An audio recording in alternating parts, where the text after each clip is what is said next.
Szabadság utca felől, ha jövünk, úristen, ez olyan sebességgel jön, ez nem fog megállni. Ez nem áll meg. Ez nem. Ez teribe keresztül ment a kereszteződésen. A Szabadság utca felől érkező autók, hát egyrészt nagy szokásból közlekednek és beállnak a kereszteződésbe. Másrészt ugye innen is úgy állnak meg, hogy a busz nem tud majd bekanyarodni. A következő probléma a gyalogátkelőhely, amit úgy tűnik nem sikerült újra felfesteni. Hoppá, ez a két autó. Puff! Nem.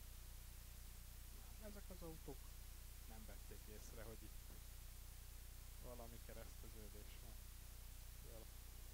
Ez a Golf rendben. Hopp, zöld. Skoda, Felicia. Bár ő biztos azért ment így körülnézés nélkül át, mert láttad, hogy piros a lámpa. Egy helyi lakó véleményét halljuk. Azt kérte, hogy az arcát nem mutassam, ezért csak a hangot veszem. Neked mi a véleményed erről a kereszteződésről? Nekem a véleményem az erről a kereszteződésről, hogy ez alapjában véve sehogy nem jó. Se keresztúr felől, ahogy jönnek föl az emberek, nincsen kitáblázva, hogy forgalmi rendváltozás van, se onnan a Szabadságútról, se a Ferihegy útról. Ez körülbelül ez a út már így van 30-40 éve, mindenki megszokásból vezet. Tehát ugye itt van a főút, hogy most átadták a Ferihegy útat, és ott jár a busz, ugye ezt nem is szabad lett volna így megcsinálni. Ezt előbb meg kellett volna hirdetni, vagy kitáblázni, vagy úgy hagyni az egészet, ahogy van. Nem biztos, hogy mindenki nézi a Facebookot, meg az internetet használja. Én ma reggel a Rádió Egyen hallottuk be, a fél 9 óra felé, hogy valami Marian nevezetű hölgy betelefonált, hogy mondják be a rádióba, hogy a Ferihegy út és a Szabadság utca sarkánál forgalmi rendváltozás történt. Volt itt a mai nap folyamán valamilyen baleset, esemény, esetleg rendőri intézkedés, vagy csak rendőrt láttatok-e? Rendőrök voltak itt, meg kicsit sűrűbben járnak erre, hogy a Ferihegy útat átadták, de baleset meg ilyen még nem történt itt egyelőre. Anyázás, ilyenek, meg beintegetés az van, de amúgy semmi nem történt. Köszönöm szépen. Jó estét kívánok a kedves nézőknek!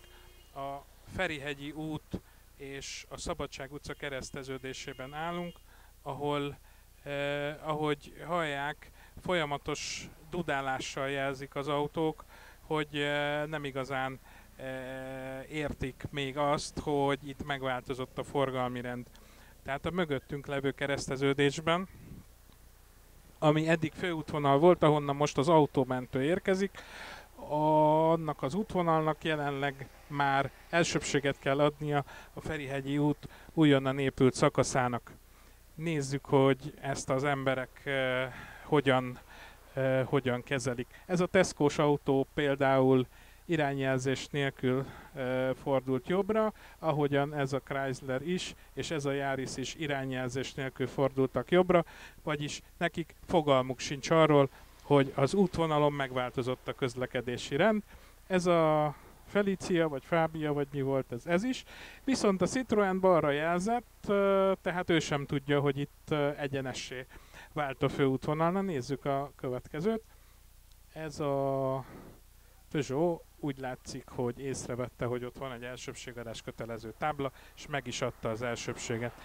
Ez a nem tudom milyen autó, platós autó, elsőbbséggel tudatában hajtott a kereszteződésben.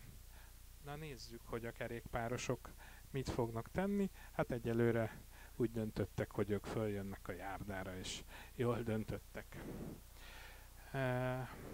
A Ferihegyi útról érkező járművek, hát ahogy nézem, a buszok azok,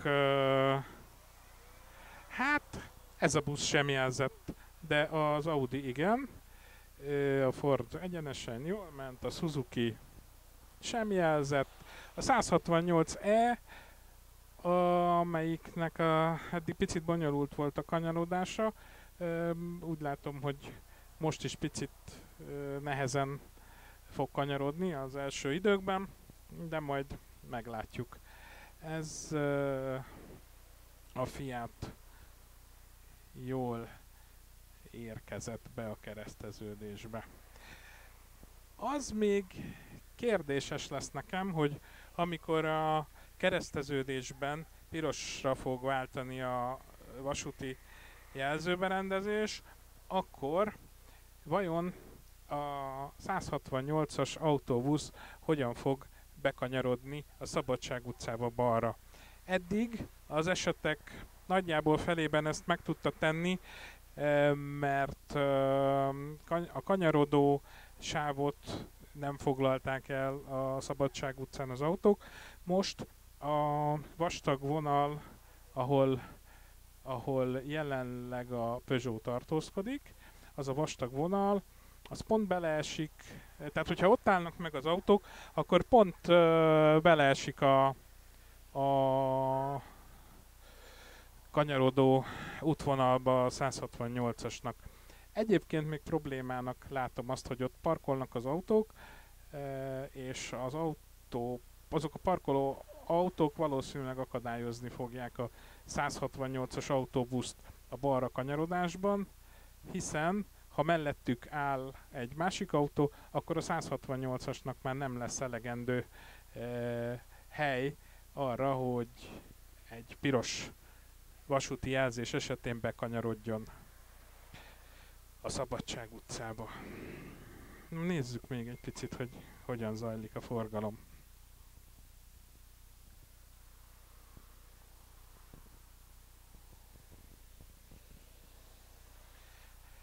Ez a BMW helyesen használta az irányjelzőjét.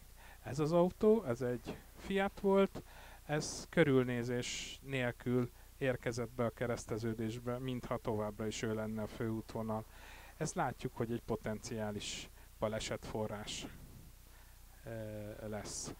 Úgy gondolom, hogy célszerű lenne legalább itt a kezdeti időszakban egy rendőrnek itt állnia és figyelnie a forgalmat, mert nagyon balesetveszélyes ez, hogy jön az autó, ez az autó is. Nem láttad a táblát? Nem látta, ide se nézett. Na, nézzük, itt egy autó, ez elég érdekesen próbálta végrehajtani a kanyarodást. Igazából senki nem érti, hogy most ő mit csinál, mert a megszokott módon, ahogy ő ugye megszokta, áthúzódott az út bal oldalára, amit ugye hiába, vagyis hát nem kellett volna megtennie, hiszen itt már egy forgalomtól elzárt területjelzés látható. Nos, ez az autó erre hajtott rá, és innen próbált meg úgy, ahogy eddig kellett balra kanyarodni, balra jelzett, és meglepődve tapasztalta, hogy hopp, hát itt valami másképp történik. Na nézzük, mit tesz a busz. Mennyire sikerül neki kikanyarodnia. Ő kikanyarodott, és őt kiengedték az autók. Nézzük, hogy ez a másik autó mit fog tenni. Úgy tűnik, hogy a kereszteződés nem túl jól belátható a Szabadság utcából. Ez tényleg nagyon balesetveszélyes, és az is biztos, hogy ez a kitáblázás ez nem elegendő.